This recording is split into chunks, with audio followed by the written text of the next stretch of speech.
சினிமாவில் தவிர்க்க முடியாத ஒரு மனிதநேயர் விஜயகாந்த் அவர்கள் தான். நீங்க சில தருணங்கள் மனிதத்தோட சேர்ந்து பேசணும் அப்படின்னா அது என்னவா இருக்கும் சார்?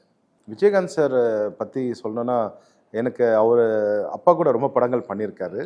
ஸோ அதுக்கப்புறம் நான் அவர் கூட சேர்ந்த பண்ணுற ஒரு மிகப்பெரிய பாக்கியம் கிடைச்சிது. அப்புறம் அவர் காலில் விழுந்து ஆசீர்வாதம் வாங்கினேன். தம்பி எப்படிப்பா இருக்க? என்னாரு நல்லா இருக்கேன்.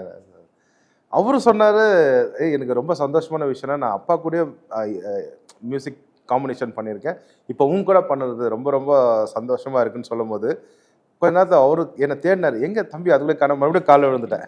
தம்பி ஏன்ப்பா காலை அடிக்கடி எழுந்துக்குவா? சார் நீங்கள் சொல்லக்கூடாது சார், அது நான் தான் சார் சொல்லணும். அப்பா கூட நீங்கள் பண்ணுறது பாக்கியமாக தான், நான் கூட பண்ணது மிகப்பெரிய பாக்கியம் சார் சொல்லிட்டு லைக் அதாவது எங்களுக்கு நான் நீங்கள் சொன்ன மாதிரி 110 120 படம் கிட்ட பண்ணிட்டேன்.